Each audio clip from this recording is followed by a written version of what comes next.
Good evening everybody. రోమేల్కు రాసిన పత్రిక మొదటి అధ్యాయం 15వ వచనం నుంచి 20వ వచనం వరకు చదువుతాం. కాగా నా వలనైనంత మట్టుకు రోమాలోని మీకును సువార్త ప్రకటించుటకు సిద్ధముగా ఉన్నాను. సువార్తను గూర్చి నేను సిగ్గుపడువాడను కాను.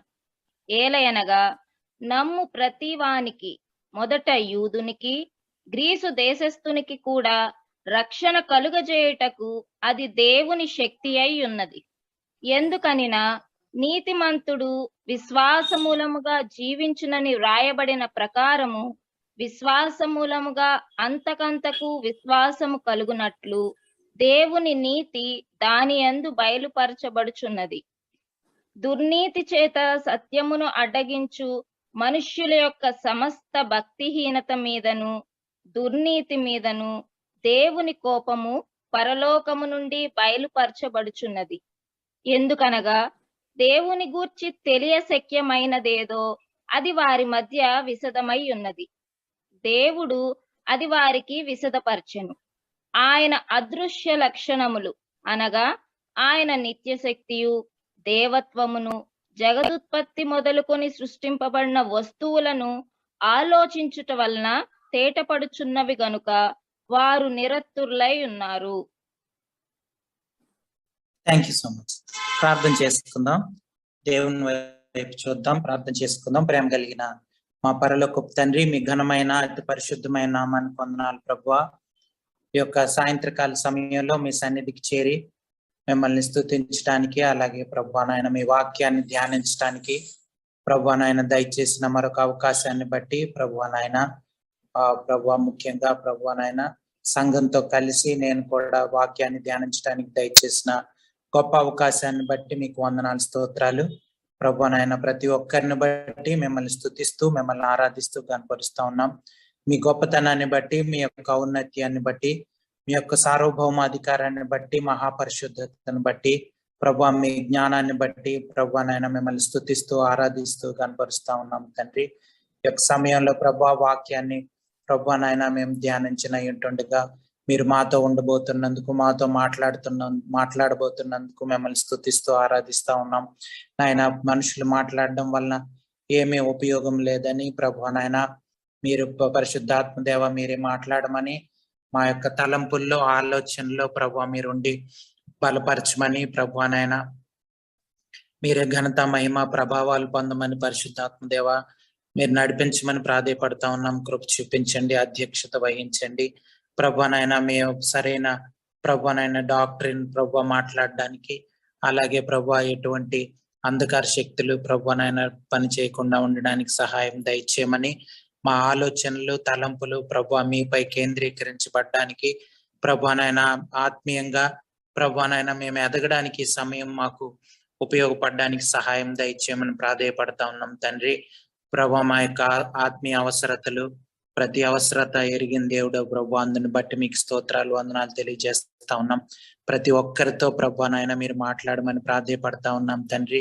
ప్రభువా నాతో మాతో మాట్లాడబోతున్నందుకు మీకు స్తోత్రాలు. మీ వాక్యాన్ని మీ యొక్క మాటల్ని హృదయంలో భద్రపరచుకొని ప్రభువా నాయన తీర్మానాలు తీర్మానించుకోవడానికి సహాయం దయచేయమని యేసు ప్రభు వారి అతి పరిశుద్ధమైన నామంలో ప్రార్థన అడిగి వేడుకుంటున్నాం తండ్రి, ఆమెన్. ఒకసారి ఒక పెద్ద బిల్డింగ్ లో ఎవరో బాంబు పెట్టారని సమాచారం తెలిసి అక్కడ ఉన్న ఆ యొక్క బిల్డింగ్ లో ఉన్నటువంటి వాళ్ళందరూ తప్పించుకుంటూ పారిపోతూ ఉన్నారనమాట. అయితే ఒక ఇంట్లో ఒక తండ్రి, ఒక చిన్న అబ్బాయి, తన కుమారుడు ఉన్నారు. వాళ్ళకి తెలిసి బయటపడడానికి ప్రయత్నిస్తున్నప్పుడు వాళ్ళ త్తండ్రి ఆ యొక్క కిటికీలో నుంచి బయటికి దూకడానికి అంటే ఆలోచన వచ్చింది, త్వరగా తప్పించుకోవడానికి అన్నట్లు. కింద ఒక చాలా పెద్ద అంటే రంధ్రం లాంటిది, ఒక బంక్ లాంటిది ఉంది, అందులో దాక్కోవడానికి అవుతుంది. సో బాంబు నుంచి తప్పించుకోవచ్చు అన్న ఆలోచనతో ఆయన ఏం చేశాడంటే పైనుంచి కిందకి దూకి ఆ తర్వాత చిన్న అబ్బాయి ఉంటే ఆ అబ్బాయిని కూడా దూకమని చూద్దాం అని తప్పించుకోవడానికి తను దిగాడు. పైనుంచి కిందకి దూకేశాడు. ఆ అబ్బాయి చాలా చిన్న అబ్బాయి కాబట్టి ఎలాగ దూకాలన్నది ఆ అబ్బాయికి భయం వేస్తుంది, ఏడుస్తున్నాడు. నాన్న నువ్వు దూకు, పర్వాలేదు, నేను పట్టుకుంటాను, దూకేయనంటే నాకు నువ్వు కనిపించట్లేదు డాడీ అని పెద్దగా అరిశాడండి. అయితే వాళ్ళ నాన్న, నువ్వు నాకు కనిపిస్తున్నావు, ఏం పర్వాలేదు, దూకు, నేను పట్టుకుంటానని అరిచాడు. సో క్రైస్తవ విశ్వాసం అనేది మనం చూస్తే మనం దేవుని మీద ఆధారపడేది. సో కంప్లీట్ గా ప్రతి దాని విషయం దేవుని మీద ఆధారపడే జీవితం క్రైస్తవ జీవితం. క్రైస్తవ విశ్వాసులంగా ముఖ్యంగా మనం నేర్చుకోవాల్సింది ఏంటంటే, దేవుని అవసరత మనకి ప్రతి విషయంలో దేవుని అవసరత ఉందని, దేవుని మీద ఆధారపడాల్సి ఉందని అర్థం చేసుకోవాలండి. ఆ యొక్క దేవుని యొక్క వాగ్దానాన్ని నమ్మడం అన్నది మన జీవితంలో ఒక అలవాటుగా మారిపోవాలి. దేవుని యొక్క వాగ్దానాలను నమ్మడం అన్నది ఒక హ్యాబిట్ లాగా అయిపోవాలి. అలాగే ప్రతి గంట లేకపోతే ప్రతి నిమిషం కూడా దేవుని దగ్గరికి వెళ్ళి నీ అవసరత నాకు ఉందని చెప్పే అటువంటి అలవాటు మన జీవితాల్లో ఉండాలి. క్రైస్తవులంగా అంటే మనది ఒక ప్రత్యేకమైన జీవితం అని మనకు తెలుసు. యేసు ప్రభు వారు చనిపోయి తిరిగి లేచి మన కోసం ఆయన చేసిన త్యాగం అంతా కూడా దేనికంటే మనం దేవుని మీద ఆధారపడేటట్లు యేసు ప్రభు వారి ద్వారా మనం దేవుని వైపు చూసేటట్లు దేవుని మీద ఆధారపడే జీవితం మనకి దయచేయడానికి, మనం కోల్పోయినటువంటి ఎప్పుడైతే ఏదైనా తోటలో మనం దేవుని మాటల్ని నమ్మకుండా అపవాది మాటలను మనం నమ్మాము, అప్పుడు అటువంటి నేచర్ మనలో పోయింది. కానీ యేసు ప్రభు వారి ద్వారా మళ్ళీ మనం అటువంటి గొప్ప జీవితంలోకి మనం అడుగు పెట్టే అవకాశం దేవుడు మనకి ఇచ్చాడు. కాబట్టి ఈ లోకంలో పాపంలో శరీరానుసారమైన జీవితం వైపు ఆకర్షింపబడకుండా దేవుని వైపు అంటే దేవుని మీద సంపూర్ణంగా సమర్పించుకొని దేవుని మీద ఆధారపడే జీవితం క్రైస్తవ జీవితం అని మనం అర్థం చేసుకోవడానికి ఈ రోజు మన యొక్క వాక్య భాగం మనకి చాలా తోడ్పడుతుందని తెలుస్తుంది. అయితే ఈ 15 నుంచి ఒక వచనాలు మనం చూస్తున్నప్పుడు ఆ సందర్భం 17వ వచనం వరకు మనం లాస్ట్ వీక్ ఉన్న సందర్భమే కొనసాగుతా ఉంది. అయితే 15, 16, 17 వచనాలు అన్నవి చాలా చాలా ప్రాముఖ్యమైన వచనాలు, చాలా ప్రాముఖ్యమైనవి. 16, 17 వచనాలు మనకు తెలుసు. రోమీలకు రాసిన పత్రికకి థీమ్ వర్సెస్ అంటే ముఖ్యమైనటువంటి వచనాలు. సో ముఖ్యమైన వచనాలు కాబట్టి వాటిని మనం చాలా ఎక్కువగా ధ్యానం చేస్తూ గుర్తుంచుకోవాల్సిన అవసరం ఉంది. భక్తులు ఏం చెప్తున్నారంటే, రోమీలకు వ్రాసిన పత్రికకి మాత్రమే కాదు కానీ మొత్తం బైబిల్కి లేకపోతే క్రైస్తవ జీవితానికి పునాది ఈ యొక్క 16, 17 వచనాలు. సో మనం ఈ వచనాలన్నిటిని అంటే ప్రతి వచనం కూడా చాలా చాలా ప్రాముఖ్యం రోమీలకు రాసిన పత్రికలో. ఎందుకంటే ఈ 16, 17 వచనాలు, ముఖ్యంగా 17వ వచనం వచ్చినప్పుడు మార్టిన్ లూథర్ని ఆ యొక్క జీవితాన్ని, తన ఆలోచన తీరు మార్చేసింది. అందుకే మనం ఈ రోజు మన చేతుల్లో బైబిల్ ఉంది అంటే, రిఫార్మేషన్ ఒకటి జరిగింది అంటే దానికి మూలంగా దేవుడు వాడుకున్న వ్యక్తి మార్టిన్ లూథర్, మనందరికి తెలుసు. సో ఆయన్ని అత్యధికంగా ప్రభావం చేసినటువంటి పుస్తకం రోమీలకు రాసిన పత్రిక. అలాగే ఆ యొక్క ముఖ్యంగా ఆయన జీవితం మార్చింది, రిఫార్మేషన్ కి, అటువంటి పెద్ద వ్యవస్థకి వ్యతిరేకంగా పోరాటేటట్లు చేసింది 17వ వచనం. ఇంకా మనకు తెలుసు, ముందు మనం ఉపోద్ఘాతంలో మనం చూసినప్పుడు కూడా మనం చదువుకున్నాం, అగస్టిన్ అనే భక్తుడు, ఆయన కూడా ఈ యొక్క రోమీలకు రాసిన పత్రిక చూసే ఆయన జీవితం మారింది. సో నిజమైన క్రైస్తవ జీవితం వైపు ఆకర్షింపబడ్డారు. అలాగే మన జీవితాల్లో కూడా ఈ యొక్క రోమీయులకు రాసిన పత్రికను మనం చదువుతున్నప్పుడు ప్రతి వచనం కూడా ధ్యానపూర్వకంగా దేవుని వాక్యాన్ని మనం హృదయంలో భద్రపరుచుకున్నప్పుడు మన జీవితాల్ని మార్చే గొప్ప ప్రభావం కలిగినటువంటి పుస్తకం ఈ యొక్క రోమీయులకు రాసిన పత్రిక. సో మనం చాలా జాగ్రత్తగా వీటన్నిటిని ధ్యానం చేయడానికి ప్రయత్నం చేద్దాం. 15వ వచనం చదువుదాం. 15వ వచనం. కాగా నా వలనైనంత మట్టుకు రోమాలోని మీకును సువార్త ప్రకటించుటకు సిద్ధముగా ఉన్నాను. మనకు తెలిసి ఈ సందర్భం అంటే పౌలు తనకు వెళ్ళకూడదని రోమా ప్రాంతానికి ఏం కాదు, కానీ దేవుని చిత్తం మీద ఆధారపడుతూ దేవుని సమయంలో దేవుడు నడిపిస్తాడని కనిపెడుతున్నట్లు మనకి అర్థమైంది. సో ఆయన ఏదో రోమా వాళ్ళని బట్టి పార్షియాలిటీయో లేకపోతే ఇంకొకటి అన్నది అలాంటిది నా హృదయంలో ఏమీ లేదని ఆ యొక్క రోమాలో ఉన్న సంఘంలో ఉన్న విశ్వాసులకి వాళ్ళకి చెప్పడానికి ఆయన ఈ మాటలన్నింటినీ చెప్తా ఉన్నాడు. మనం గడిచిన వారంలో 9వ వచనంలో కూడా చూస్తే దేవుడే నాకు సాక్షి అన్న మాట ఆయన చెప్పాడు. సో ఆయన దేవుని చిత్తం కోసం, దేవుని సమయం కోసం ఆయన చాలా సార్లు ఆయన వెళ్ళాలనుకున్న ఆటంకం జరిగిందని ఆ మాటలన్నీ చెప్తా ఉన్నాడు. సో దేవుని చిత్తం నిజంగా మనం చేయాలనుకుంటున్నప్పుడు, దేవుని మీద ఆధారపడుతున్నప్పుడు సంఘాల్లో విశ్వాసుల మధ్య, వేరే సంఘాల మధ్య, లేకపోతే మన సంఘంలోనే తప్పుగా అర్థం చేసుకునే అవకాశం ఉంటది. సో దాన్ని మనం క్లియర్ చేసుకోవాలి, దాని గురించి చెప్పాలి. నేను ఇలా దేవుని మీద ఆధారపడుతున్నాను, దేవుని చిత్తం కోసం కనిపెడుతున్నాం అన్నది మనం వేరే వాళ్ళకి చెప్పాలి. అలాగే వేరే వాళ్ళు కూడా, మనం కూడా ఎవరైనా దేవుని చిత్తం కోసం కనిపెడుతున్నప్పుడు, దేవుని మీద ఆధారపడుతున్నప్పుడు వాళ్ళని అర్థం చేసుకొని సరిగ్గా మనం తప్పుగా వాళ్ళని భావించుకోకూడదు. ఈ పాఠాలను మనం గడిచిన వారం కూడా నేర్చుకున్నాం. అయితే ఈ 15వ వచనంలో అయితే జ్ఞానులకు, మూఢులకు కూడా నేను చెప్పాలనుకునే 14లో ఉంది. కాబట్టి నా వలన అయినంత మట్టుకు రోమాలోని మీకు కూడా నేను ఆ యొక్క దేవుని యొక్క సువార్త ప్రకటించడానికి సిద్ధంగా ఉన్నాను. నా మట్టుకు నేనైతే సిద్ధంగా ఉన్నాను. నేనైతే రాకూడదని అలాంటి ఏమి నా మనసులో లేవని ఆయన క్లియర్ గా చెప్తున్నాడు. దీన్ని బట్టి మనం ఏం అర్థం చేసుకోవచ్చు అంటే, మనకి మన స్వంత జీవితానికి, అంటే సొంతగా మనం ఈ మాట చదువుతున్నప్పుడు నేను సిద్ధంగా ఉన్నాను దేవుని సువార్త ప్రకటించడానికి అన్నప్పుడు మనం ఏమి అర్థం చేసుకోవచ్చు? మన జీవితాలకి ఏ విధంగా ఈ వచనం ఉపయోగపడుతుంది? ఎవరైనా చెప్తారా? సువార్త ప్రకటించడానికి పౌలు భక్తుడు సిద్ధంగా ఉన్నాను అని చెప్తా ఉన్నాడు. దేవుడు అవకాశం ఇచ్చినప్పుడు దేవుని వాక్యాన్ని పంచుకోవడానికి, దేవుని సువార్తను ప్రకటించడానికి మనం సిద్ధంగా ఉండాలి.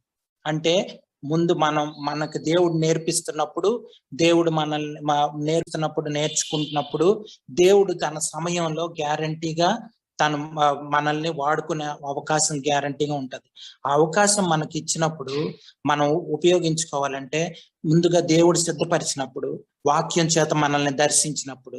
అందుకే చూడండి, యవనస్తులకి పెద్దలు చాలా మంది చెప్తారు, ఎందుకంటే నోట్స్ రాసుకోండి, ప్రతి పాయింట్ మిస్ అవ్వకుండా రాసుకుంటే మీకు ఉపయోగపడుతుంది. మళ్ళీ మీరు తిరిగి చదువుకుంటున్నప్పుడు, మళ్ళీ దాన్ని ధ్యానం చేస్తున్నప్పుడు, అది మనతో మళ్ళీ మాట్లాడుతున్నప్పుడు అది చాలా ప్రోత్సాహకరంగా మన జీవితానికి, విశ్వాసులంగా ఎదగడానికి ఉపయోగపడుతుంది. సో యవనస్తులనే కాదు, ఎవరైనా సరే. నాకు తెలిసి ఒక పెద్ద ఆయన ఉన్నారు, ఆయన చాలా భక్తుడు, అలాగే దేవుని వాక్యాన్ని బాగా పంచగలడు, బాగా చెప్పగలడు. అయినప్పటికీ ఆయన పెద్ద వయసు వచ్చిందా కూడా ఆయన ఇంకా నోట్స్ రాసుకుంటూ ఆ మాటలని అర్థం చేసుకుంటూ అలాగా చేయడం నేను గమనించాను. సో భక్తులు యొక్క జీవితాలను మనం చూస్తున్నప్పుడు దేవుని వాక్యానికి, దేవుని సువార్తకి వాళ్ళు ఇచ్చే ఒక అటువంటి గొప్ప వాల్యూ ఇవ్వడం, అంటే వాటిని గణపరచడం, దేవుని సువార్తని, వాక్యాన్ని గణపరచడం అన్నది, వాక్యానికి అత్యధికమైనటువంటి ప్రాముఖ్యత ఇవ్వడం అన్నది చాలా ముఖ్యం అండి. అందుకనే మనం సిద్ధపరచబడి, దేవుడు మనల్ని సిద్ధపరిచినప్పుడు, మనం సిద్ధపరచబడగలిగితే, మనం సిద్ధపాటు కలిగి ఉంటే, దేవుడు తప్పకుండా తన సమయంలో, తన చిత్తంలో మనకు అవకాశం ఇచ్చినప్పుడు దేవుని యొక్క వాక్యాన్ని, సువార్తను పంచుకోవడానికి మనం సిద్ధంగా ఉండాలి. అది ఎవరో దేవుని సేవకులకి పని అని అనుకోకూడదు. దేవుడు ఎప్పుడు ఎవరికి ఎలాంటి అవకాశం ఇస్తాడు అన్నది మనకు తెలియదు. కాబట్టి మనం సిద్ధంగా ఉండాల్సిన అవసరం ఉంది. అదే అంటే ఒకేసారి మనకి అన్ని మాట్లాడి లేకపోతే వేరే వాళ్ళతో మాట్లాడే ఇది రాకపోవచ్చు, కానీ దేవుడు మనల్ని సిద్ధపరుస్తాడు గ్యారంటీగా. చూడండి, మోషే భక్తుడు మనకి తెలుసు, ఆయన తనకు తానుగా వాళ్ళని విడిపించాలనుకుంటున్నప్పుడు అది జరగలేదు. తనకు తానుగా హెబ్రీలకి మంచిగా ఉండాలి, హెబ్రీల్ని వీటి నుంచి బంధకాల నుంచి విడిపించాలని ప్రయత్నించినప్పుడు తను ఒకడిని తెలియకుండా కొట్టినప్పుడు చనిపోయాడు. అందుకని తనకు తానుగా చేసినప్పుడు చేయలేకపోయాడు. కానీ దేవుడు సిద్ధపరిచాడు తనని. చాలా అనేక సంవత్సరాలు ఆయన్ని సిద్ధపరిచి తనని వాడుకున్నాడు. సో మనల్ని కూడా దేవుడు సిద్ధపరుస్తాడు, అలాగా భక్తుల్ని సిద్ధపరిచినట్లు. ఇది మనం గుర్తుంచుకోవాలి. ఇంకా చూస్తే 16వ వచనం చదువుదాం. 16వ వచనం. సువార్తను గూర్చి నేను సిగ్గుపడువాడను కాను. ఏలయనగా నమ్ము ప్రతి వానికి, మొదట యూదునికి గ్రీసు దేశస్థునికి కూడా రక్షణ కలుగజేయుటకు అది దేవుని శక్తి అయి ఉన్నది.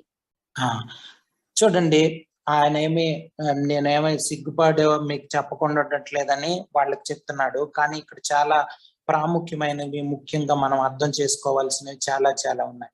సువార్త గురించి నేను సిగ్గుపడి వాడను కాను. అయితే ఇక్కడ మనం నేర్చుకోవాల్సింది ఏంటంటే, సిగ్గుపడే అవకాశం కూడా ఉంది చాలా సార్లు. నేను ప్రారంభ దినాల్లో, దేవుణ్ణి నమ్ముకున్న ప్రారంభ దినాల్లో అవకాశం దేవుడు అనుగ్రహించిన కూడా చాలా సార్లు మిస్ అయిపోయాను. ఎందుకనంటే వాళ్ళు ఏమనుకుంటారో, లేకపోతే మన పర్సనాలిటీ సహకరించక, లేకపోతే మనలో ఉన్నటువంటి కొన్ని ఇన్హిబిషన్స్, అంటే లోపల కొన్ని, చూడండి, మొహమాటం అంటాం, ఇటువంటివి వాళ్ళ మనం వేరే వాళ్ళతో మాట్లాడలేక, లేకపోతే అంటే అది ప్రారంభించినప్పుడు ఎవరితోనైనా మాట్లాడడం కానీ మొదటగానే మనం ప్రారంభించగలిగితే దేవుడు ఆ తర్వాత మనకు సాయం చేస్తాడు. ముందు మనం నోరు విప్పాల్సిన అవసరం ఉంది. దానికి మనం ఏ మాత్రం సువార్త విషయం మటుకు సిగ్గుపడాల్సిన అవసరమే లేదు. ఎందుకు మనం సిగ్గుపడకూడదు అంటున్నాడంటే, అది ప్రతి వానికి, మొదటి యూదునికి గ్రీసు దేశస్థునికి కూడా రక్షణ కలుగు చేయటకు అది దేవుని శక్తి అయి ఉన్నది. అంటే ఏంటి? రక్షణలో దేవుని యొక్క శక్తి ఉంది. అదే అంటే రక్షించేటప్పుడు మన మాటల వలన, లేకపోతే మనం ఏదో వాళ్ళకి చెప్పడం వలన వాళ్ళు ఏదో మారిపోతారు అన్నది కాదు, కానీ ఆ అభిప్రాయం తప్పు అని మనం ఇక్కడ గ్రహించుకోవాలి. అక్కడ మనం అర్థం చేసుకోవాల్సింది ఏంటంటే, దేవుని శక్తి వలన ఆ సువార్త పనిచేసి జీవితాలు మారిపోతున్నాయి. చూడండి, చాలా మంది స్వస్థతలు చేస్తాం, లేకపోతే మీకు ఏమన్నా రోగాలు ఉంటే బాగు చేస్తాం, లేకపోతే ఏమన్నా అని ప్రకటించుకునే వాళ్ళు ఉన్నారు. కానీ దేవుని చూడండి, జీవితాలు ఎవరైనా మార్చగలరని ప్రకటించగలరా? ఎవరు మార్చలేరు. దేవుడు ఒక్కడే మార్చగలడు, ఇంకెవ్వరు మార్చలేరు. ఇది మనం అర్థం చేసుకొని మన వంతు మనం చేయాల్సింది ఏంటంటే, నోరిప్పి దేవుని వాక్యాన్ని కొంచెం పంచుకోవడం అన్నది మనం చేయాల్సిన పని. అందులో సిగ్గుపడాల్సిన అవసరమే లేదు. ఇంకా దేవుని వైపు మనం ఉన్నాము, ఈ సృష్టికర్త వైపు ఉన్నాము. దేవుని యొక్క శక్తి మన ద్వారా దేవుని శక్తి పనిచేయబోతుందని మనం అర్థం చేసుకుంటే, దేవుడు మనల్ని వాడుకుంటున్నాడు అని అర్థం చేసుకుంటే, దేవుడిచ్చిన ఏ అవకాశాన్ని కూడా మనం వదులుకోం.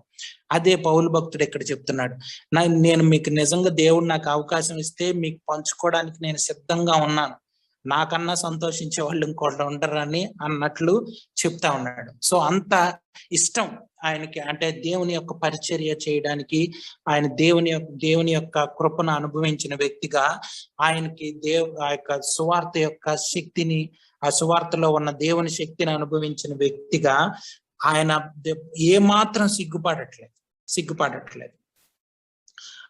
మనం సువార్త విషయం కొన్నిసార్లు సిగ్గుపడతాం.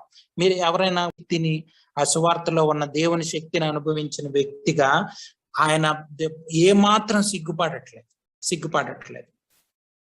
మనం సువార్త విషయం కొన్నిసార్లు సిగ్గుపడతాం. మీరు ఎవరైనా కొన్ని కారణాలు చెప్పగలరా ఎందుకు సువార్త విషయం సిగ్గుపడతాం అన్నది?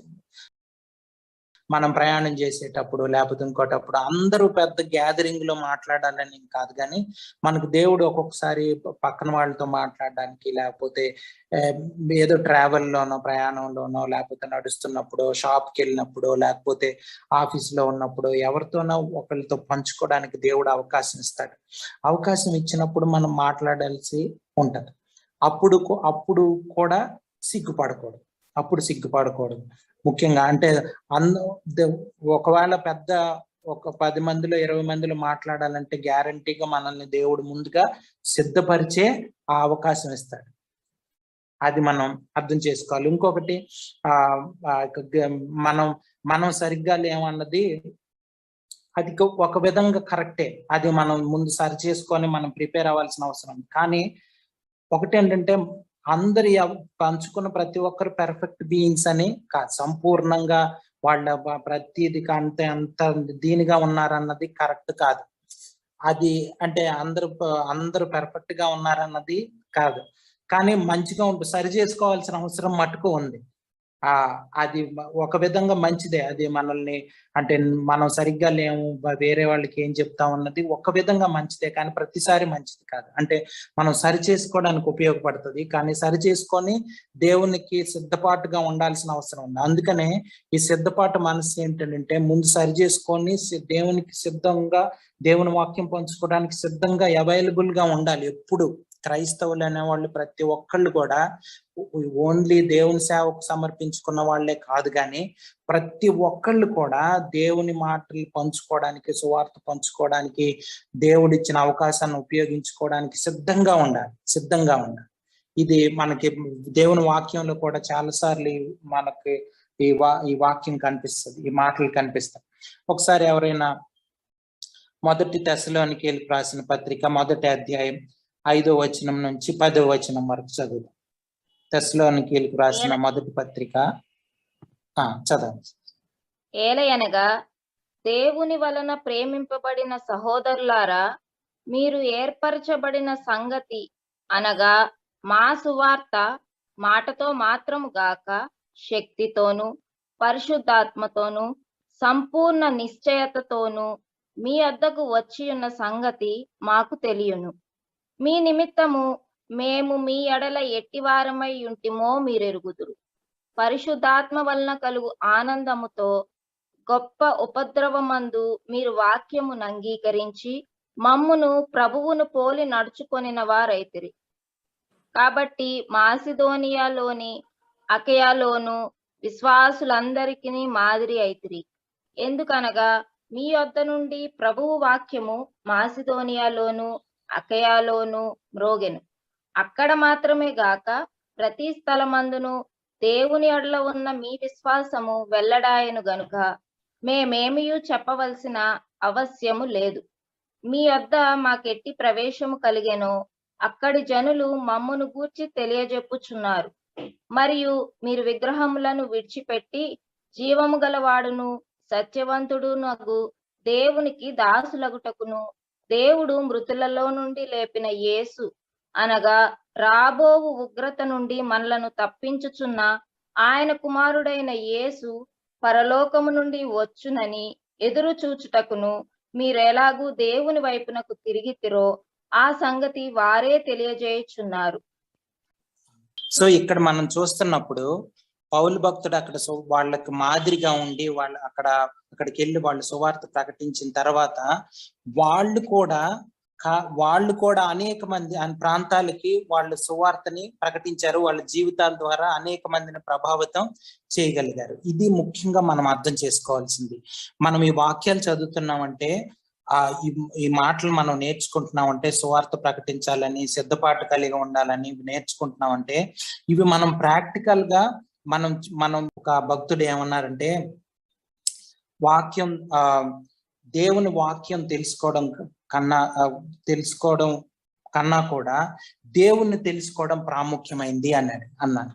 అంటే దేవుని వాక్యం మనం మనం అర్థం చేసుకొని ఓకే దీని అర్థం ఇదా అని అర్థం చేసుకోవచ్చు. కానీ దేవుణ్ణి పర్సనల్ గా ఎరగడం అన్నది ఎప్పుడైతే ఈ మాటలన్నింటినీ మన హృదయంలో భద్రపరుచుకొని సిద్ధపాటు కలిగి ఉండాలని నేర్చుకొని సిద్ధపాటు కలిగి ఉంటామో అప్పుడు దేవుణ్ణి ఇంకా ఎక్కువగా తెలుసుకునే అవకాశం ఉంటుంది. వాక్యాలు ఆ విధంగా మన జీవితాల్లో మన జీవితాన్ని ప్రభావితం చేయాలి.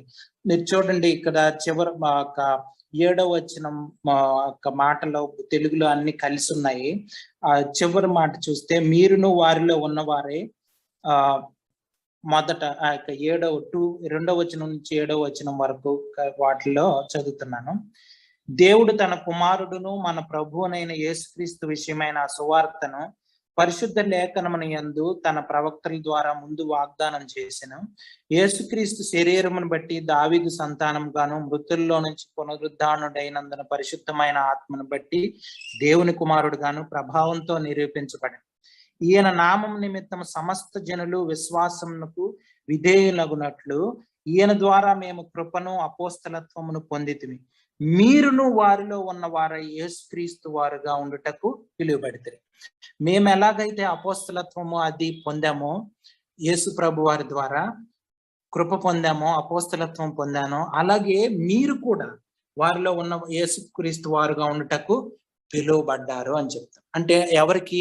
రోమాలో ఉన్నటువంటి పరిశుద్ధులకి, ఎవరైతే పరిశుద్ధులుగా ఉండడానికి పిలువబడ్డారో వాళ్ళందరికీ మాటలు చెప్తున్నాడు. అంటే బిలీవర్స్ కి, ఎవరైతే దేవుని నమ్ముకున్నారో వాళ్ళకి చెప్తా ఉన్నాడు అనమాట.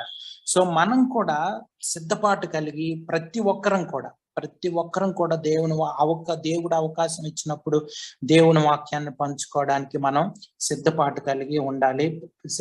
ఒక వాక్యాన్ని పంచుకోవాలి. చూడండి, అక్కడ తెస్సలోనికీయులకు రాసిన పత్రికలో చూసినప్పుడు సువార్త మ్రోగిందని భాష మాట్లాడారు. చూడండి, అంత సౌండ్ వచ్చింది అన్నమాట. చుట్టుపక్కల వాళ్ళు అంత ప్రభావం కలిగింది. ఇది మనం అర్థం చేసుకోవాలి. ఈవెన్ పాత నిబంధన కాలంలో చూస్తున్నప్పుడు దేవుని యొక్క శక్తి ఆ యొక్క ఇశ్రాయేలీయుల ప్రజల మధ్య వాళ్ళకు చూసినప్పుడు చుట్టుపక్కల ప్రజలకి, దేశాలకి, వాళ్ళకి తెలిసినప్పుడు ఎర్ర సముద్రం గుండా వాళ్ళు నడిచారు. అవన్నీ వాళ్ళు వింటున్నప్పుడు వాళ్ళలో భయం కలిగి దేవుని పట్ల వాళ్ళకి గౌరవం కలిగింది, దేవుని భయం కలిగింది. అలాగే మనం కూడా దేవుని యొక్క సువార్త నిమిత్తం మనం పనిచేస్తున్నప్పుడు, లేకపోతే దేవుని వాక్యాన్ని ప్రార్థనాపూర్వకంగా వేరే వాళ్ళ హృదయాల్లో మనం పెట్టడానికి దేవుడు ప్రేరేపించినప్పుడు, వాడినప్పుడు నిజంగా గొప్ప శక్తి, దేవుని యొక్క శక్తిని మనం చూడగలం. మీరు ఎవరైనా సువార్తను పంచుకున్నప్పుడు వాళ్ళ జీవితాలు మారిపోయినప్పుడు మీరు నిజంగా వాళ్ళ జీవితాలు గమనించి చూస్తే మీరు చాలా అద్భుతంగా ఆశ్చర్యానికి మనం లోనవ్వడం ఖాయం. ఎందుకంటే ఒకప్పుడు వాళ్ళ ఉన్న జీవితం కానీ దేవుణ్ణి నమ్ముకున్న తర్వాత వాళ్ళ జీవితం మారిపోయిన జీవితం చూస్తే మనకు చాలా ఆశ్చర్యం అవుతుంది. ఒకప్పుడు ఈయన ఇలాగ మారిపోయారని. పౌలు భక్తుని జీవితంలో కూడా మనం చూస్తున్నప్పుడు ఆయన ఒకప్పుడు ఎలాగుండేవాళ్ళంటే దేవుని సువార్తకి వ్యతిరేకంగా ఉండి ఎవరైతే దేవునికి క్రైస్తవులుగా ఉంటున్నారో వాళ్ళందరిని కూడా చంపేయడానికి ఆయన చూసేవాడు. అటువంటి అతను మొత్తం జీవితం మారిపోయి ఆయన దేవుని యొక్క సువార్త నిమిత్తం ప్రాణాలు పెట్టడానికి కూడా ఇష్టపడినటువంటి అంత ఆపోజిట్, అంత కాంట్రాస్ట్ గా ఆయన జీవితం మారిపోయింది. అంత గొప్పగా ప్రభావితం చేయగలిగింది. అది పౌలు భక్తునికి తన జీవితంలో తెలుసు, అనేక మంది జీవితాల్లో ఆయన కూడా చూడగలిగాడు. సో ఇది కానీ మనం తెలిస్తే గొప్ప దేవుని జీవితం, దేవుని రాజ్యం గురించిన అవగాహన, ఆ తలంపులు మన జీవితంలో ఉంటున్నప్పుడు, ఆ ఆలోచనలు మన మధ్యలో ఉంటున్నప్పుడు అది ఒక గొప్ప ప్రత్యేకమైన జీవితం వైపు మనం నడిపించబడతాం.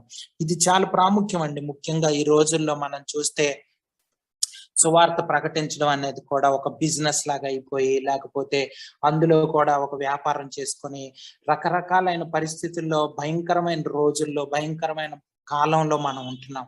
కానీ మనం అలాగ ఉండకుండా మనం వాక్యం ఉంటున్నాం. మనం మటుకు దేవుని వాక్యం చేత ప్రభావితం చేయబడి దేవుని చిత్తానికి లోబడుతూ ప్రత్యేకమైన జీవితం వైపు ఆకర్షింపబడుతూ ఈ లోకాన్ని దేవుని వైపు, యేసు ప్రభు వారిని వైపు చూపించడానికి మన జీవితాలు వాడబడాలి.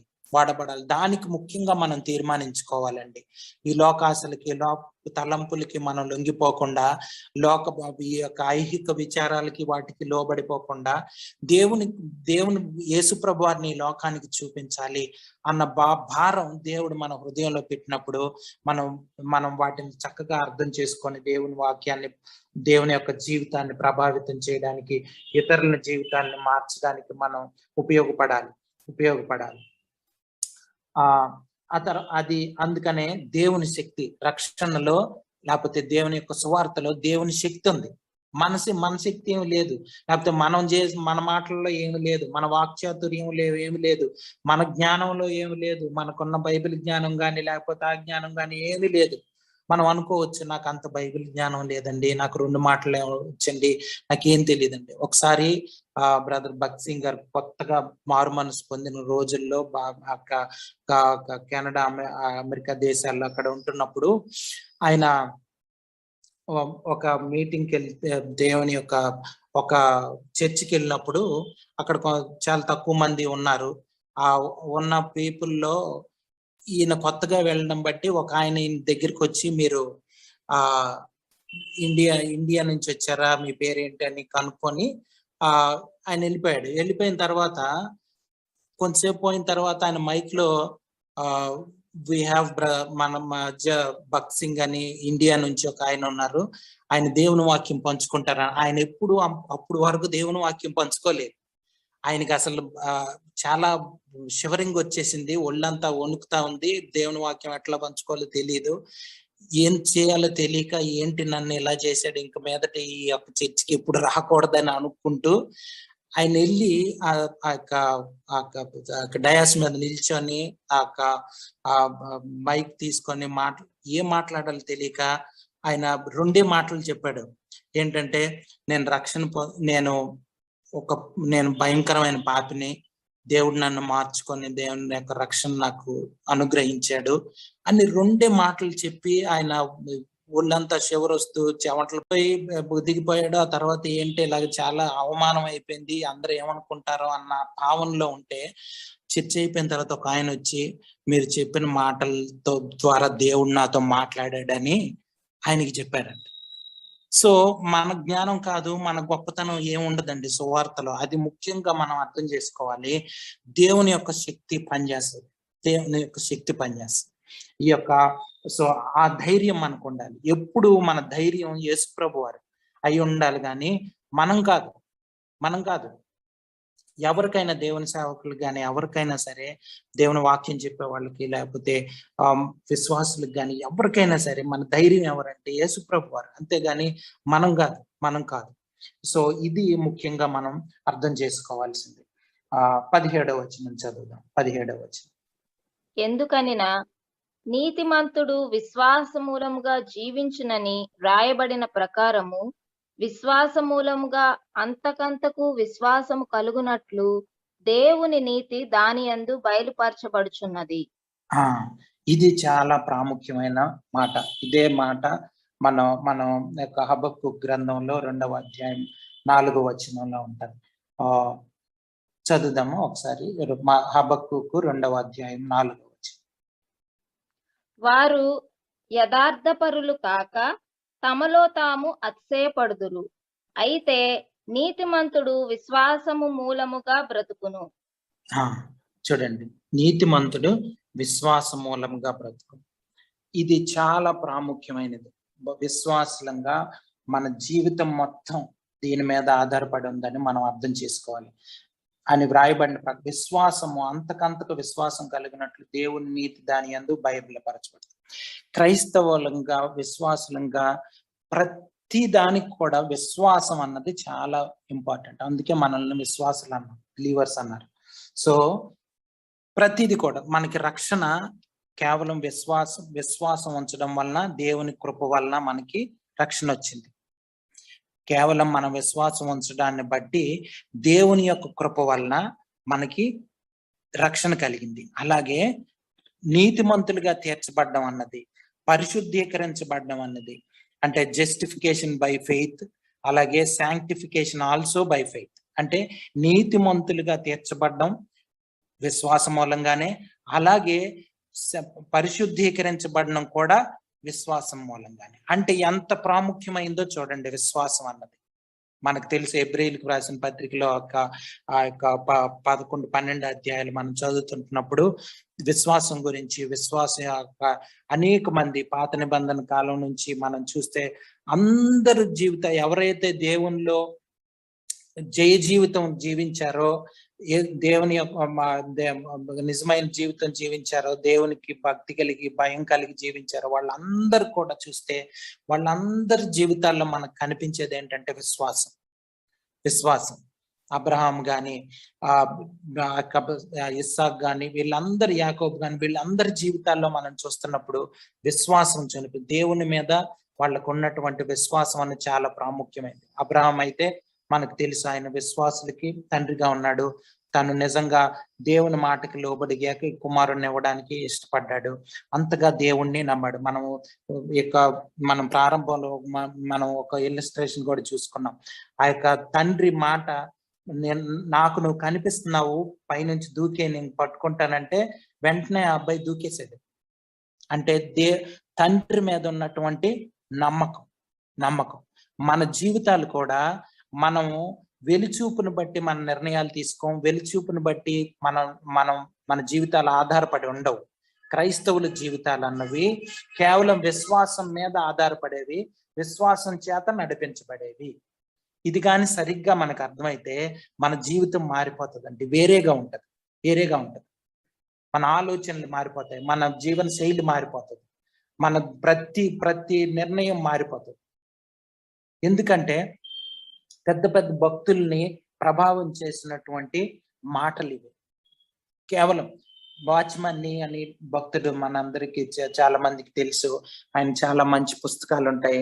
ఆ నార్మల్ క్రిస్టియన్ లైఫ్ అన్న బుక్ రాశారు. అలాగే చాలా స్పిరిచువల్ మ్యాన్ అని, చాలా సిట్ వాక్ స్టాండ్ అని చాలా పుస్తకాలు ఆయన రాశారు. అయితే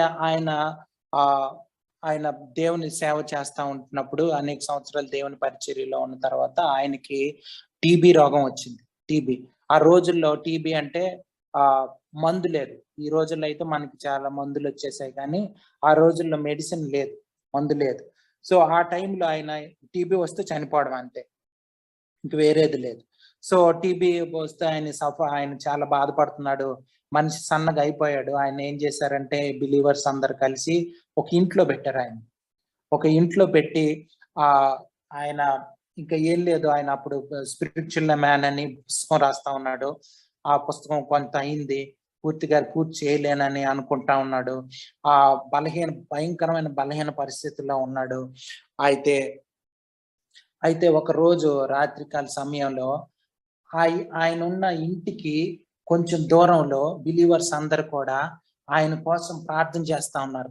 రాత్రుల్లో నైట్ అంతా కూడా వాచ్మన్ గారి గురించి, ఆయన అనారోగ్యం గురించి ప్రార్థన చేస్తా ఉన్నారు. ప్రార్థన చేస్తా ఉంటే ఈయన ఈ ఇంట్లో ఉన్నాడు, రూమ్ లో ఉన్నాడు, ఒక్కడే పడుకొని ఉన్నాడు. ఆయనకి ఈ వాక్యం గుర్తొచ్చింది. ఏం వాక్యం అనంటే, నీతిమంతులు విశ్వాస మూలంగా జీవించును అని. నీతిమంతుడు విశ్వాస మూలంగా జీవించును, just shall live by faith అని ఆ వాక్యం గుర్తొచ్చింది. విశ్వాసం అని పదే పదే గుర్తొస్తా ఉంటే, దాన్ని ధ్యానం చేస్తా ఉంటే ఆయనకి దేవుడు ఒక తలంపిచ్చాడు. నేను విశ్వాసం ఉంచితే దేవుడు నన్ను ఈ యొక్క రోగం నుంచి విడుదల దయచేస్తాడు, నన్ను స్వస్థపరుస్తాడు అన్న ఆలోచన ఆయనలో కలిగింది. వెంటనే ఆయన ఆ వాక్యాన్ని హృదయంలో పెట్టుకొని నేను ఈ వాక్యాన్ని నమ్మాలి అని ఆ ప్రామిస్ నమ్మి, ఆ యొక్క వాగ్దానాన్ని నమ్మి నేను జీవిస్తాను, నేను విశ్వసిస్తాను, దేవా నువ్వు నన్ను జీవింపజేయగలవు, నన్ను బ్రతికించగలవు అని నమ్మినప్పుడు సడన్ గా ఆయనకి ఒళ్ళంతా ఒకలాగా అయిపోయి చెమటలు పట్టి ఆయనకున్న టీబీ వదిలిపోయింది. టీబీ రోగం నయమైపోయింది. అప్పుడు ఆయన అప్పుడు వరకు అసలు నిల్చున్న పరిస్థితి లేదు. ఆయన బాత్రూమ్ తీసుకెళ్ళడానికి హెల్ప్ కావాలి, అంత బలహీన పరిస్థితుల్లో సన్నగా అయిపోయినాడు. సో అటువంటి ఆయన్ని తీసుకెళ్ళి ఆయన లేచి నిల్చొని విశ్వాసులు ఎక్కడైతే ప్రార్థన చేస్తున్నారో ఆ ఇంటికి వెళ్ళాడు. ఆ ఇంటికి వెళ్ళి తలుపు కొట్టి, దేవుడు నన్ను స్వస్థపరిచాడని, మీ ప్రార్థనలు ఆలకించాడని వాళ్ళతో చెప్పాడు. దేవుడు ఆ ముందుకు నడవమని కూడా వాచ్మెన్ గారికి చెప్పారు. లెగిసి ముందుకు నడువు, నువ్వు బాగైపోతావు, బాగైపోయింది, నీకు పోయిందని లెగిసి ముందుకు నడువు అంటే, నడుస్తూ ఉంటే ఆ ముందు వాళ్ళు చేస్తున్న ప్రార్థనలు ఈయనకి వినిపించి ఆ ఇంటికి వెళ్ళి చూస్తే వీళ్ళంతా ఆయన కోసం ప్రార్థన చేస్తున్నారు. అక్కడికి వెళ్ళి వాళ్ళని కలిసి మాటలు చెప్పాడు. సో దేవుని యొక్క ఈ వాగ్దానాలన్నీ మనం నమ్మాలండి, విశ్వసించాలి, మన హృదయంలో పెట్టుకోవాలి. దేవుని యొక్క శక్తిని మనం అనుభవించగలం. అప్పుడే ఈ వాగ్దానాలను మనం నమ్మి హృదయంలో పెట్టుకొని వాటిని మనం నమ్మగలిగితే మనల్ని జీవింప చేయగలం ఈ వాక్యాలు. అందుకని అంటే చాలా మంది భక్తులకి క్రైస్తవులని మామూలుగా చెప్పుకునే నామకార్థ క్రైస్తవులకి తేడా ఏంటంటే, వాళ్ళ వాక్యాన్ని అసలు భద్రపరుచుకొని బంగారం వెండి కన్నా కూడా వాటిని ఎక్కువ వాల్యూ ఇచ్చి దాన్ని ధ్యానం చేస్తూ ఇది మన జీవితాలకు ఉపయోగం అని అర్థం చేసుకొని ధ్యానం చేసి వాటిని నమ్మేవాళ్ళు. అందుకని వాళ్ళ జీవితంలో వాక్యం ప్రభావం చేయగలిగింది. మనం కూడా వాక్యాన్ని ఊరకనే చదివి వదిలేయటం కాదు, కానీ మన హృదయాల్లో భద్రపరుచుకోవాలి. యవనస్తులుగా కానీ ముఖ్యంగా ఎవరైనా సరే మనం ధ్యానిస్తూ పదే పదే ఆ వాక్యాన్ని చదువుతూ దేవుడు నాతో మాట్లాడాలి. ఆ యొక్క కొంతమంది భక్తులు క్వైట్ టైం ఎలా చేసుకుంటారంటే, ఆ దేవుడు ఆ వాక్యం ద్వారా మాట్లాడినంత వరకు వాళ్ళు వదలరు ఆ ఒక్క వరుసని, ఆ ఒక్క వచనాన్ని. సో మనం కూడా అంత ధ్యానం చేసి దాని యొక్క శక్తిని మనం పొందుకోవాలని మనం పట్టుదల కలిగి దేవుని సన్నిధిలో ఉండాల్సిన అవసరం ఉంది. సో నీతిమంతుడు ఆ యొక్క మనం చూస్తే వాక్యం హబక్కు గ్రంథంలో ఉంటున్నప్పుడు ఆ యొక్క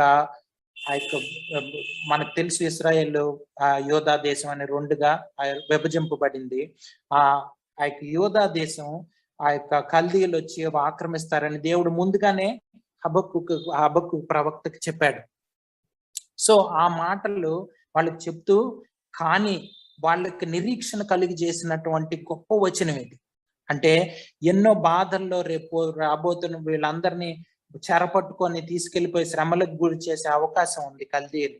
వీళ్ళందరినీ నెబుకద్నెజరు అది జరిగింది కూడా 586 క్రీస్తు పూర్వం 586 సంవత్సరంలో ఆ కల్దీయులు వచ్చి యొక్క ఆ సదరన్ పార్ట్ అంతా యోధా ప్రాంతం అంతటిని ఆక్రమించుకొని వాళ్ళు వాళ్ళందరినీ తీసుకెళ్లిపోయి చెరపట్టుకొని తీసుకెళ్లిపోయి వాళ్ళ దేశంలో వాళ్ళు ఆక్రమించుకున్నారు. సో మనం దానికన్నా ముందే నార్దర్న్ పార్ట్ కూడా ఉత్తర భాగం కూడా వాళ్ళు అశ్షూరీయులు వచ్చి 722వ సంవత్సరంలో ఆక్రమించారు.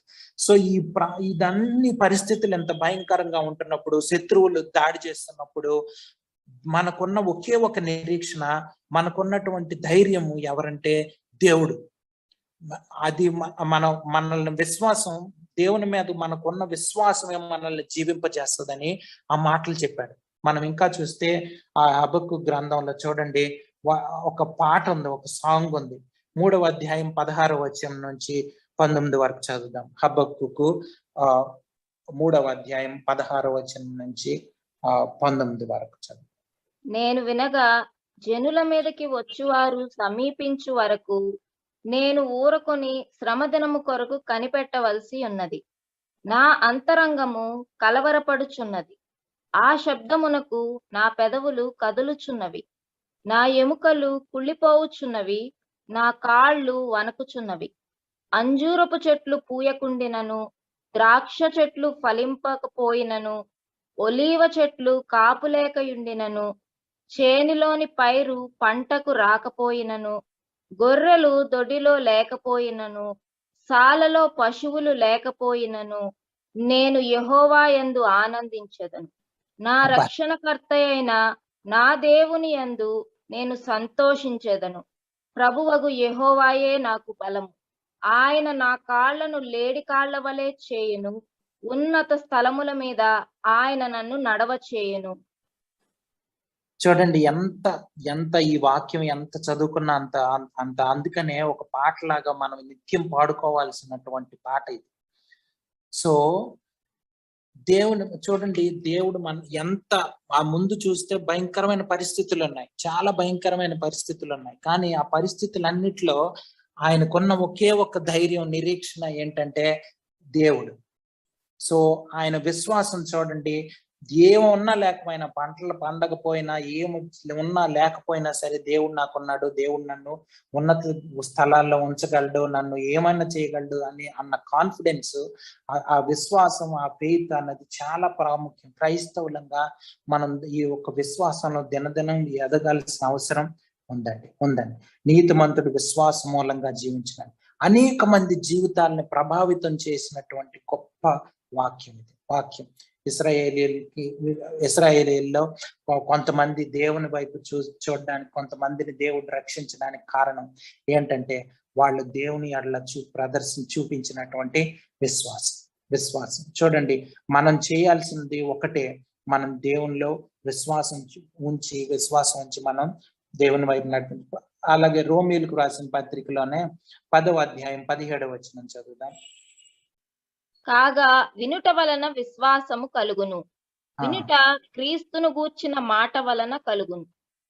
చూడండి, విశ్వాసం అన్నది మనం ప్రారంభంలో మనం దేవుని దగ్గరికి ఏ కారణం చేతనైనా రావచ్చు, కానీ విశ్వాసం ఇంకా పెరగాలి అంటే, విశ్వాసంలో ఎదగాలంటే మనం దేవుని మాటలకు లోబడ్డం ద్వారా ఇంకా విశ్వాసం మనకి పెరుగుతుంది.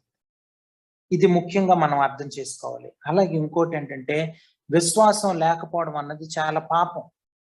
విశ్వసించకపోతే అది పాపం. చూడండి, రోమీయులకు రాసిన పత్రికలోనే 14వ అధ్యాయం 23వ వచనం చదువుదాం. 14వ అధ్యాయం 23వ వచనం. అనుమానించువాడు తినిన ఎడల విశ్వాసము లేకుండా తినును గనుక దోషి అని తీర్పు నొందును. విశ్వాసమూలము కానిది ఏదో అది పాపం. విశ్వాసమూలం కానిదేదో అది పాపం.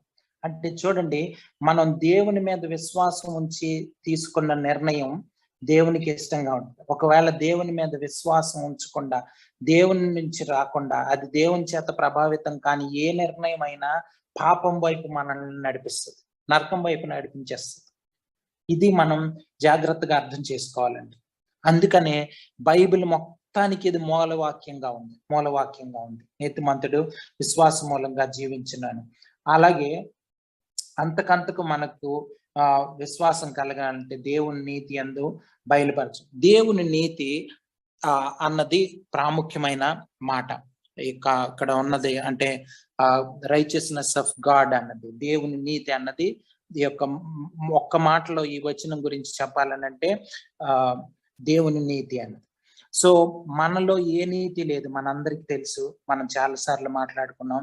మనలో ఏ నీతి లేదు, కానీ దేవుడు తన యేసు ప్రభు వారి ద్వారా, ఆయన మరణ పునరుద్ధానాల ద్వారా ఆయన నీతిని మనకు ఆపాదించాడు. కానీ మనం నీతిమంతులుగా తీర్చబడాలంటే మళ్ళీ మనం చేయాల్సిందల్లా విశ్వాసం చూపించడమే. సో విశ్వాసం అన్నది ఎంత ప్రాముఖ్యమైందో చూడండి. మనం నీతిమంతులుగా తీర్చబడాలంటే, అంటే దేవుడు యేసు ప్రభు వారి మరణ పునరుద్ధాన ద్వారా నీతిమంతులుగా తీర్చబడ్డాం, కానీ అది మన జీవితాల్లో నిజం అవ్వాలంటే మనం దాన్ని నమ్మాలి, ఆ వాగ్దానాన్ని నమ్మాలి. యేసు ప్రభు మరణ పునరుద్ధాన ద్వారా నన్ను నీతిమంతుడిగా తీరుస్తాడు అన్నది మనం నమ్మి విశ్వాస మూలంగా జీవించగలిగితే అది నిజం అవుతుంది. మన జీవితంలో అది నిజం అవుతుంది. మీరు చూడండి, అబ్రహాము దేవుని నమ్మెను, అది ఆయనకి నీతిగా ఎంచబడింది. సో దేవుణ్ణి నమ్మాడు కాబట్టి ఆయన నీతిమంతుడిగా తీర్చబడ్డాడు. ఇది ముఖ్యంగా మనం అర్థం చేసుకోవాల్సింది. యేసు ప్రభు దేవుణ్ణి విశ్వసించడం అన్నది చాలా ప్రాముఖ్యమైనది. విశ్వాసం అన్నది చాలా ప్రాముఖ్యమైనది. చాలా మంది విశ్వాసులు అని చెప్పే వాళ్ళకే విశ్వాసం లేదు. ఈ రోజుల్లో అయితే దేవుని సేవకులు అనే వాళ్ళకి దేవుని మీద విశ్వాసం లేదు.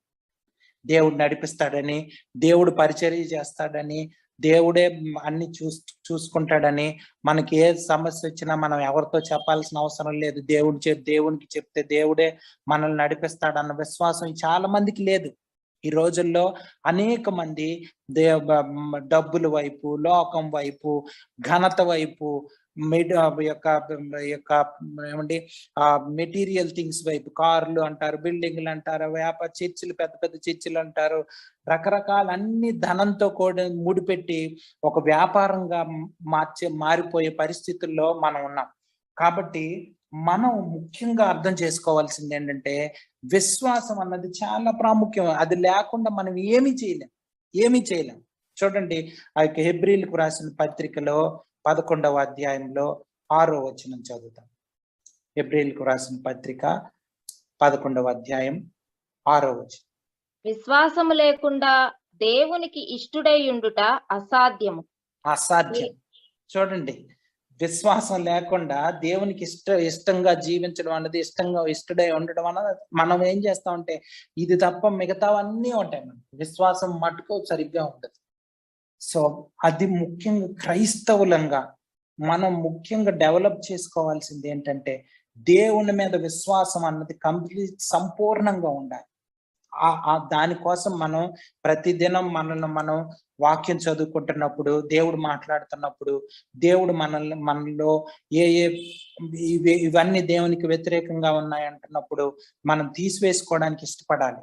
ఈ ప్రోగ్రాం చూడకూడదు, ఇవి చూడకూడదు, అలాగ మాట్లాడకూడదు, ఇలా కోప్పడకూడదు, ఇలాంటివన్నీ దేవుడు మనతో మాట్లాడుతున్నప్పుడు, ఇతరులతో ఏ విధంగా వ్యవహరించుకోవాలని ఇటువంటి మాటలన్నీ దేవుడు మనతో మాట్లాడుతున్నప్పుడు మనం జాగ్రత్త పడాల్సిన అవసరం ఉందండి. ఎందుకంటే విశ్వాసం లేకుండా దేవుని సంతోషపెట్టడం చాలా అసాధ్యం. అందుకని విశ్వాసం అన్నది చాలా ప్రాముఖ్యమైనది. 11వ అధ్యాయంలోనే మొదటి వచనం చదువుదాం. చూడండి, హెబ్రీయులకు రాసిన పత్రిక 11వ అధ్యాయం మొదటి వచనం. విశ్వాసమనున్నది నిరీక్షింపబడు వాటి యొక్క నిజ స్వరూపమును, అదృశ్యమైనవి ఉన్నవనుటకు రుజువునై ఉన్నది.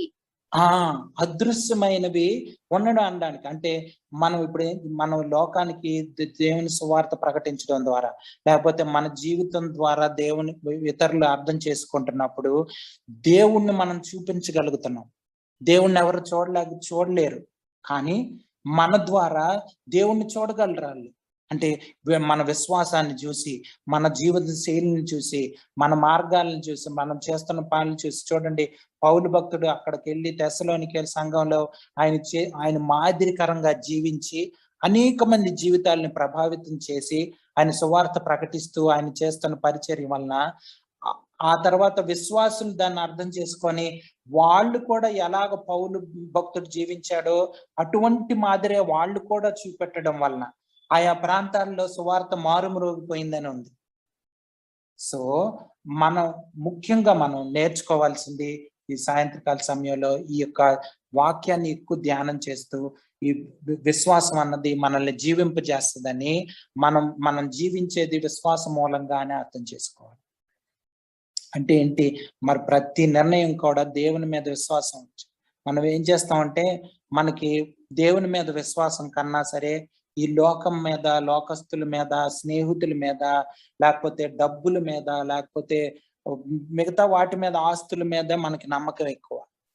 మనకు ధైర్యం దాని మీదే ఉంటది. చూడండి, కావలిస్తే కొంత డబ్బులు ఉంటే అకౌంట్ లో, లేకపోతే కొన్ని ఇల్లు, కారు ఇవన్నీ ఉంటే ప్రశాంతంగా ఉండొచ్చండి, లేకపోతే ధైర్యం ఉంటదండి. అటువంటి ఆలోచనలు మనుషులుగా మనకుంటాయి. నేను ఎవరిని తప్పు పట్టట్లేదు, కానీ మనుషులుగా మన ఆలోచనలే అలాగ ఉన్నాయి. కానీ విశ్వాసులంగా మనం అలా ఉండకూడదు. మన ధైర్యం యేసుప్రభు వారు, దేవుడు, అంతేగాని డబ్బులు కాదు, వేరే ఏమీ కాదు.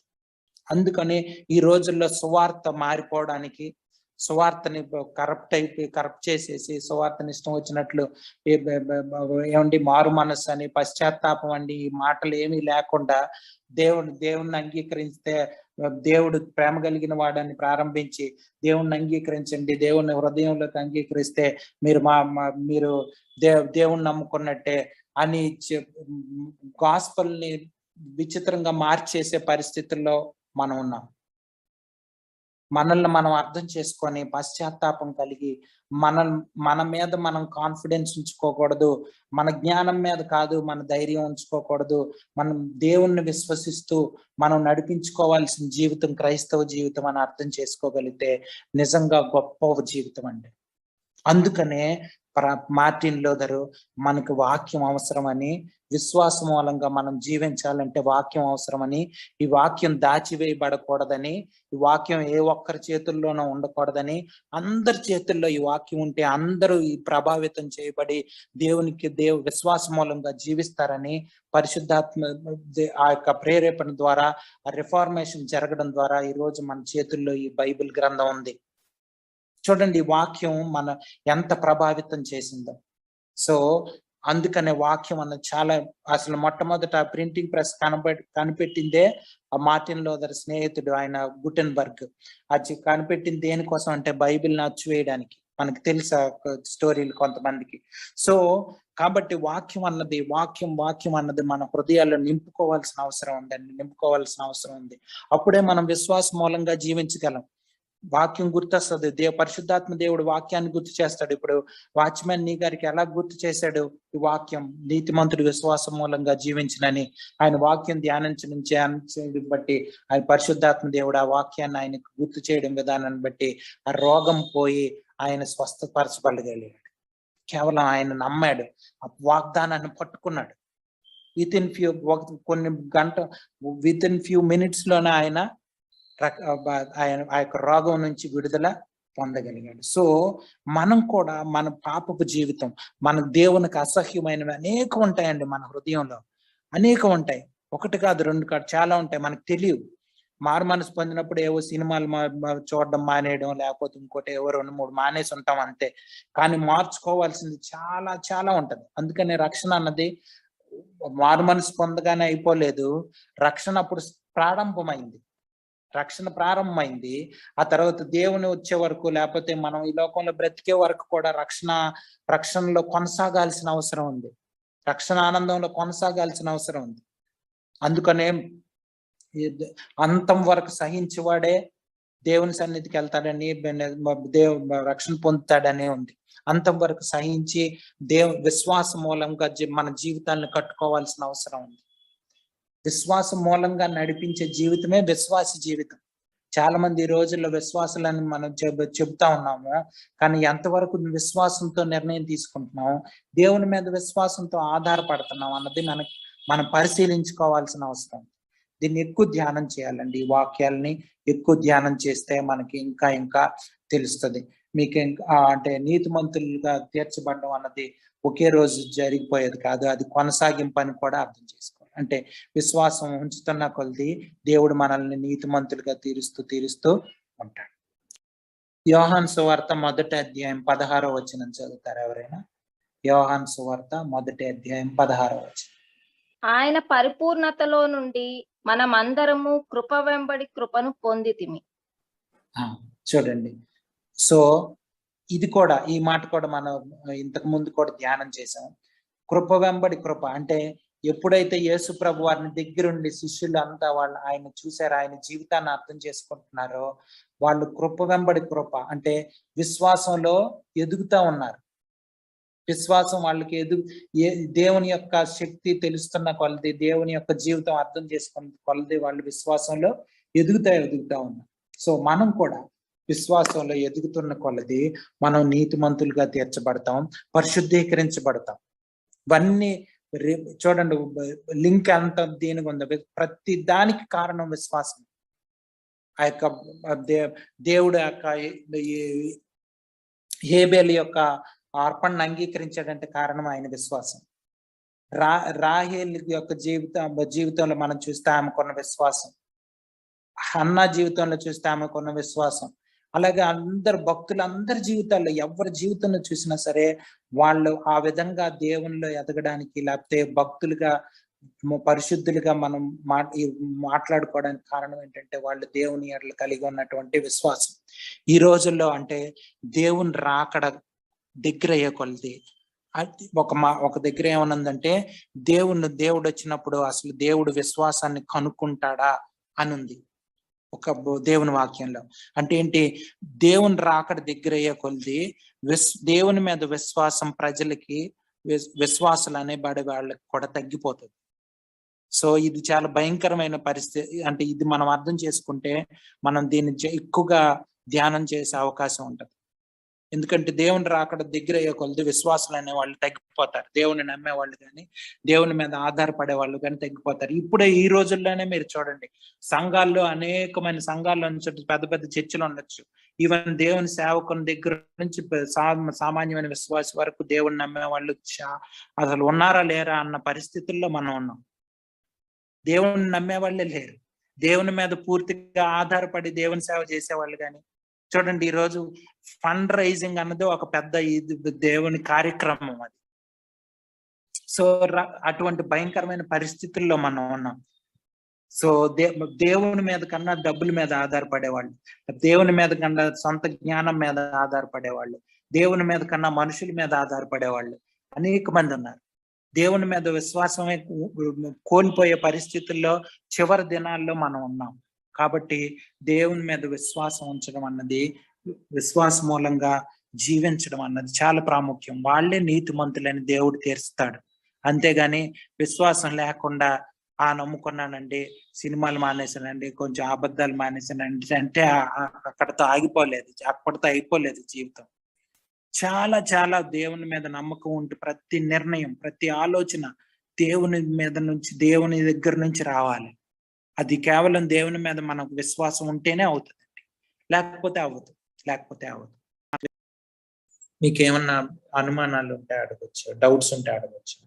లేకపోతే మీ ఎవరన్నా ప్రేరేపించబడిన వాళ్ళు ప్రార్థన చేస్తే ముగించుకుంటాం. స్తుతి స్తోత్రం పరిశుద్ధుడా, నీకు వందనాలు, స్తోత్రాలు తండ్రి. నాయన ఈ కృపకై వందనాలు ప్రభా. ఈ వచనాలు ప్రభా మీరు మాతో మాట్లాడిన దేవుడు తండ్రి. నాయన నీ ప్రేమకు వందనాలు, స్తోత్రాలు తండ్రి. ఎనలేని ప్రేమ నాయన సరైన ప్రేమ తండ్రి. దేవా నీకు వందనాలు, స్తోత్రాలు తండ్రి. నాయన ఇంకనూ నాయన దూరంగా మేము ఇంకనూ భక్తిహీనమై ఉన్నప్పుడు, మేము ఇంకనూ పాపులమై ఉన్నప్పుడు, మేము ఇంకనూ నీకు శత్రులమై ఉన్నప్పుడు దేవా నీకు ఎంత గొప్ప దేవుడు ప్రభు. నాయన ఏ పాటి వారం ప్రభు మమ్మల్ని జ్ఞాపకం చేసుకోవటానికి తండ్రి నీ కరుదృష్టిలో మేము ఉన్నందుకు నీకు వందనాలు, స్తోత్రం. ఎంత గొప్ప దేవుణ్ణి, ఎంత కనికరం గల దేవుణ్ణి, ఎంత కృపామయుని తండ్రి, అవధులు లేని ప్రేమ కలిగిన వాడిని తండ్రి.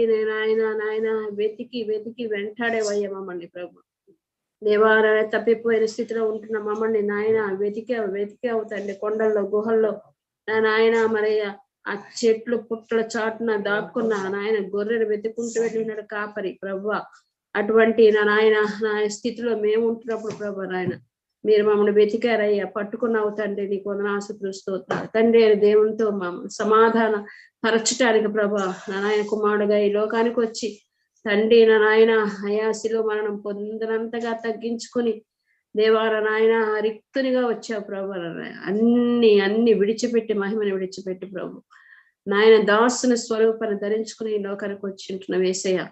ఎంత గొప్ప దేవుడు ప్రభా. నీకు వందనాలు, స్తోత్రాలు తెలుసుకున్నాం తండ్రి. నాయన అయ్యా ఎందుకని ప్రభా నీ ద్వారానే ప్రభా నాయన మరి తండ్రి ప్రభా మరి తండ్రి అయిన దేవుని అందు మేము అతిశయిస్తుంటున్నాం తండ్రి. కుమారుని ద్వారా తండ్రి మాకు సమాధాన స్థితి, కుమారుని ద్వారా నాయన రక్షించబడటము నాయన మరి దేవాల నాయన. అంతేకాదు ప్రభా నాయన మీరు జీవించుట చేత ప్రభా నాయన మేము రక్షించబడుతున్నాం నాయన. నువ్వు మరణించుట చేత నాయన, అంతేకాదు ప్రభా తిరిగి లేచి పునరుద్ధారణమై జీవించుట చేత రక్షణ.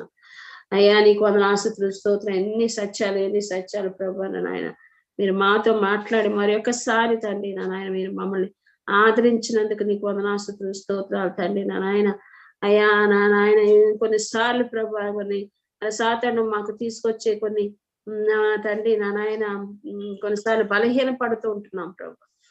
అయ్యా మరి బలహీన స్థితిలో తండ్రి నాయన మరి గందరగోళ స్థితిలో, లోకం ప్రపంచ గందరగోళ స్థితిలో మేము కొన్ని నాయన ప్రతికూల పరిస్థితుల్లో ఉన్నప్పుడు మీరు మాకు ఇచ్చే మరి ఇటువంటి ధైర్యం కలిగిన మాటను బట్టి వందనాలు, స్తోత్రాలు. ఒక నిశ్చేత ప్రభా మీరు మాకు ఇచ్చి ఉంటున్నారు ప్రభా. ఆయన తండ్రి ప్రభా నాయన యేసయ్య మాకున్నాడు తండ్రి. నాయన మరి క్రీస్తు ప్రభునందు మీరు మాకు ఇచ్చిన తండ్రి గొప్ప నిరీక్షణ బట్టి నీకు వందనాలు, స్తోత్రాలు ప్రభా. ఇంకా మా పట్ల నువ్వు కలిగిన సహనాన్ని బట్టి, దీర్ఘశాంతాన్ని బట్టి వందనాలు, స్తోత్రం. ఇంకా మేము నాయన మరి ఆ యొక్క పరిపూర్ణతలోనికి ఇంకానో తండ్రి మహిమ నుంచి అధిక మహిమలోనికి రావడానికి మా పట్ల దీర్ఘశాంతులపై నీ రాకడను ఆలస్యం చేయుచుంటున్నావు తండ్రి. నీకు వందనాస్తుతులు స్తోత్రాలు తండ్రి. నా నాయన మరి ఇప్పుడు నా నాయన ఆయన ద్వారా మనము ఇప్పుడు సమాధాన స్థితి పొంది ఉన్నాము అని ప్రభు పౌలు గారు చెప్తుంటున్నాడు ప్రభు. నాయన యేసయ్యా తండ్రి నీకు వందనాస్తుతులు స్తోత్రాలు ప్రభు. నాయన నీకు వందనాస్తుతులు స్తోత్రం. రక్షణ అంటే ఏంటో నా నాయన అయ్యా, నా నాయన నీ కృప అంటే ఏంటో, నీ కనికరం అంటే ఏంటో, ఎంత తండ్రి మరి జాలి ఘనదైవం అని వందనాస్తుతులు స్తోత్రం. ఎంత కృప చూపిస్తున్నావు తండ్రి. ఏ పాటి వారం ప్రభు నా నాయన నిత్యమైన దేవుని కలిగి ఉండటానికి తండ్రి. నా కొరకు ప్రాణం పెట్టిన దేవుడు, నా కొరకు తిరిగి లేచిన దేవుడు, నా కొరకు తిరిగి రానయించిన యేసయ్య నందు మీరు మాకు ఇచ్చిన గొప్ప నిరీక్షణ బట్టి, శుభప్రదమైన నిరీక్షణ, జీవంతో కూడిన నిరీక్షణ మేము కలిగి ఉండటానికి తండ్రి నా నాయన ఈ మాటలు మమ్మల్ని బలపరుస్తున్న యేసయ్య నీకు వందనాస్తున్నాను. ఈ కుమారుని నా నాయన మరి తండ్రి నువ్వు అభిషేకించి తండ్రి నా నాయన కొద్ది వారమైన తండ్రి దీన సంఘంతో మీరు మాట్లాడుతూ మమ్మల్ని ధైర్యపరుస్తున్న యేసయ్య నీకు వందనాస్తుతులు స్తోత్రాలు తండ్రి. నా నాయన అయ్యా చిన్న మంద భయపడవద్దు అన్నావు తండ్రి. నాయన ఎంతమంది మంచి సేవకులు ప్రభా నా నాయన మీరు మాకు ఇస్తున్నందుకు నీకు వందనాస్తుతులు స్తోత్రాలు ప్రభా. అయ్యా పొందుకొని మేము నా నాయన బలపట్టాను సహాయం చేతండి. విన్న ప్రతి బిడ్డ ఈ మాటలు తిరిగి మననం చేసుకుని యేసే నందు సంతోషించటానికి, యేసే నందు తండ్రి బలపడటానికి, ఆయన తద్వారా ఘనత మహిమ ప్రతి విషయంలోనూ నీకే తెచ్చేవారుగా ఉండటానికి నా నాయన ఎట్టి పరిస్థితుల్లోనూ తొడగకుండా బెనకకుండా ప్రభు కష్టమైన నష్టమైన నాయన మరణమైన జీవమైన తండ్రి ఉన్నా లేకపోయినా యేసు నందు సంతోషించి క్రీస్తు నందు ప్రభు నా నాయన ఉత్సహించి సంతోషించి బలపడి ముందుకు సాగే తండ్రి నాయన కృపను మాకు చూపించబడుతున్నాం నాయన చిన్న మందకు చూపించండి యేసయ్య. ఈ యొక్క నాయన పరమకాణాని యాత్రలో మేము ఉంటున్నామయ్యా నాయన. ఎన్నో తండ్రి యాత్ర ప్రయాణంలో నాయన నేను చూసినట్లుగా ఎన్నో నా నాయన మన టర్న్స్ అండ్ ట్విస్ట్స్ ఉంటాయి జీవితంలో తండ్రి. ప్రతిదీ తండ్రి ప్రతి చోట పడినా తిరిగి లేపే దేవుడు నాకున్నాడని ధైర్యం కలిగి ముందుకు సాగటానికి సహాయం చేయమని అడుగుతున్నాం తండ్రి. కృప చూపించేసయ్యా కుమారుని మన చేతులకు అప్పగించుకుంటూ ఇంకా రానున్న దినాల్లో బలంగా వాడుకోమని నీ యందు నా నాయన నీ చేతులకు అప్పగించుకుంటూ కొద్ది ప్రార్థన యేసుక్రీస్తు నామమున వేడుకుంటున్నాం తండ్రి. ఆమేన్.